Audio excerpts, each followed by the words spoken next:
తాకట్లో ఉన్న మీ బంగారాన్ని విడిపించి ఆ రోజు ఆన్లైన్ ధరకే మేము కొంటాం. Sharma gold company. Welcome to dream. It's me Anusha Kumar. ఇవాళ మన గెస్ట్ డాక్టర్ రాజేష్ గారు, జనరల్ ఫిజిషియన్. వారితో మాట్లాడదాం. నమస్తే డాక్టర్. నమస్తే. డాక్టర్ గారు, జనరల్ గా ఈ మధ్య కాలంలో ఎక్కువగా వింటుంది ఆల్కలైన్ వాటర్. ఇది తాగితే ఎన్నో బెనిఫిట్స్ అని, మినరల్స్ ఉంటాయి, ఇలా రకరకాలుగా పెద్ద పెద్ద వాళ్ళే వాటిని యూజ్ చేయడం మనం చూస్తున్నాం. నిజంగా అంత ఖరీదు పెట్టి అవి తీసుకోవడం ఉత్తమమేనా? ఏమన్నా లాభం ఉంటుందా వాటి వల్ల? సో దీన్ని ఉద్దేశించి కొద్దిగా మనకి సైన్స్ అవసరం. అంటే ఒక హ్యూమన్ బాడీలో కొన్ని ప్రక్రియలు జరగాలంటే ఈ ఆల్కలైన్ యాసిడిక్ మీడియం అనేది కొంత అండర్స్టాండ్ కావాలి. సో ఆల్కలైనిటీ అంటే పిహెచ్ అని ఉంటుంది. కొద్దిగా చదువుకున్న వాళ్ళకి ఇది కొద్దిగా అర్థం అవుతామా, లేకపోతే అర్థం కాదు. ఇది యాసిడ్ లెవెల్స్ ని పిహెచ్ తో కొలుస్తారు. ఓకే. సో ఈ పిహెచ్ అనేది మన రక్తంలో అరౌండ్ 7.3 నుంచి 7.4 మధ్యన ఉంటుంది. అంటే నార్మల్ పిహెచ్ బాడీలో మెయింటైన్ అయ్యేది. బట్ వివిధ ఏరియాస్ ఆఫ్ బాడీలో వివిధ రకాల పిహెచ్ ఉంటుంది. ఫర్ ఎగ్జాంపుల్ జీర్ణాశయమే తీసుకుందాం. జీర్ణాశయం స్టార్ట్ అయ్యేది స్టమక్ లో. స్టమక్ లో పిహెచ్ అనేది 1-2 మధ్యన ఉంటుంది. సివియర్ యాసిడ్ ఉంటుంది. అదే చిన్న పేగు దగ్గరికి వెళ్తే నెక్స్ట్ పార్ట్ అంటే స్టమక్ కింద ఉండే పార్ట్ చిన్న పేగు, దాంట్లో ఉండేది alkaline medium. So around 7.4 and above maintain అవుతుంటుంది. అలాగే పెద్ద పేగు దగ్గర, అంటే పేగు ఇన్ని భాగాల్లో ఉంటుంది. స్టమక్, చిన్న పేగు, పెద్ద పేగు. పెద్ద పేగులో మళ్ళీ యాసిడిక్ మీడియం. ఇలా ఉన్నప్పుడు మీరు ఆర్టిఫిషియల్గా ఆల్కలైన్ వాటర్ ఇచ్చి ఏం చేయబోతున్నారు? ఓకే. సో ఒక ఆల్కలైన్ వాటర్ని మీరు స్టమక్లో వేసినప్పుడు ఆ యాసిడ్ అనేది కాస్త న్యూట్రాలిటీకి గురవుతుంది. అంతే కదా. సివియర్ యాసిడిక్ ఉన్న ఏరియాలో మీరు ఆల్కలైన్ వాటర్ వేసి దాన్ని న్యూట్రలైజ్ చేయడానికి ట్రై చేస్తున్నారు. సో న్యాచురల్గా వచ్చే డైజెస్టివ్ పవర్ని తగ్గిస్తున్నారా లేదా? ఆఫ్ కోర్స్ అదే జరుగుతుంది. డైజెస్టివ్ సిస్టమ్ ని ఏ విధంగా అయితే పనిచేయాలో ప్రకృతికి విరుద్ధంగా మీరు ఆల్కలైన్ వాటర్ ఇచ్చి న్యూట్రలైజ్ చేసి డైజెషన్ కాకుండా చేస్తున్నారు. ఓకే. అయితే ఇక్కడ కామన్ మ్యాన్ కి అర్థం కావాల్సింది ఒకటి ఉంది. ఆల్కలైన్ వాటర్ వేరు, ఆల్కలైన్ ఫుడ్స్ వేరు. ఓకే. కొంతవరకు సైంటిఫిక్ ఎవిడెన్స్ తో వెళ్తే alkaline foods are good for health. Okay. Acidic foods are bad for health. అంటే బ్యాడ్ ఫర్ హెల్త్ అనగానే మీకు ఇప్పటికే అర్థం కావచ్చు. ఎందుకంటే నేను చాలా దగ్గరలో చెప్పింది ఏంటంటే any processed food, any baked food, any stored food, అంటే కూల్ డ్రింకులు, ఈ బేకరీ ఐటమ్స్, మీట్, ఇవన్నీ కూడా యాసిడిక్ మీడియంకి సంబంధించినవి. ఓకే. ఇలాంటివి మంచివి కాదు అనేది ఇండైరెక్ట్ గా చెప్తున్నాం. బట్ ఇక్కడ మనం మాట్లాడే topic alkaline water. So foods గురించి మనం ఇక్కడ మాట్లాడలేదు. ఓకే. సో మీరు ఆల్కలైన్ వాటర్ ఇచ్చిన దాని వల్ల బాడీలో జరగాల్సిన న్యాచురల్ ప్రక్రియలకి అగేన్స్ట్ గా చేస్తున్నారు కాబట్టి ఫస్ట్ బెనిఫిట్ అనేది జరగదు. ఇన్ఫాక్ట్ దాని కారణంగా డైజెస్టివ్ ప్రాబ్లమ్స్ పెరిగేదానికి ఆస్కారం. ఎందుకంటే ఆ యాసిడ్ ని తీసేస్తున్నాం కాబట్టి. యాసిడ్ వల్లే జీర్ణాశయంలో అన్ని జీర్ణాలు జరుగుతాయి. అవును. తర్వాత బైల్ అంటారు, గాల్ బ్లాడర్ లోంచి వస్తుంది. తెలుగులో ఏమంటారో తెలియదు కానీ బైల్ అంటారు. ఆకుపచ్చ రంగులో ఉంటుంది ఆ లిక్విడ్. అది కూడా ఆల్కలైన్ మీడియంలో ఉంటుంది. ఓకే. అది కొన్ని డైజెషన్ ఏరియాస్ లో పనిచేస్తుంది. కొంత విటమిన్స్ కి, కొన్ని మినరల్స్ కి, కొంత ఫ్యాట్స్ కి అబ్జార్ప్షన్ కి పనిచేసే విధానం. మీరు దాన్ని ఎక్కువగా పెంచిన దానివల్ల, అంటే న్యూట్రాలిటీకి లేకుండా చేసిన దానివల్ల వ్యత్యాసం వస్తుంది.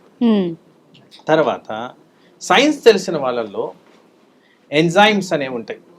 ఎంజైమ్స్ డైజెషన్ కి పనిచేస్తాయి. అవును. ఎవరైనా సైన్స్ చదువుకునే వాళ్ళలో పిహెచ్ మీడియం ఎంజైమ్ కి చాలా సెన్సిటివిటీ. ఎంజైమ్ డీనాచురలైజేషన్ కి పిహెచ్ మీడియం అనేది చాలా ఇంపార్టెంట్. పిహెచ్ అంటే యాసిడిక్ ఆర్ ఆల్కలైన్ లెవెల్స్.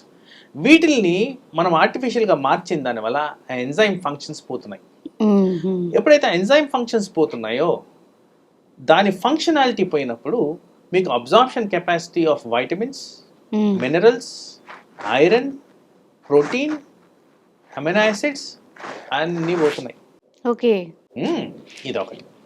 ఇంకొక ఏరియా ఆఫ్ కన్సర్న్ మనం చూసుకోవాల్సింది ఏంటంటే బాడీలో యాసిడ్ అనేది స్టమక్లో ఏదైతే ఉంటుందో అది ఒట్టి జీర్ణానికి సంబంధించే కాదు. మనం తినేటప్పుడు కొన్ని క్రిములు కూడా తింటాం. అవును. బ్యాక్టీరియా అవి తింటాం. వాటిని కూడా న్యూట్రలైజ్ చేస్తుంది. Okay. So self defence mechanism లాగా పనిచేస్తుంది. దాని నెక్స్ట్ ఎగ్జిట్ ఏరియాకి వచ్చినప్పుడు యూరిన్ అనేది ఆల్వేస్ యాసిడిక్ మీడియంలో ఉంటుంది.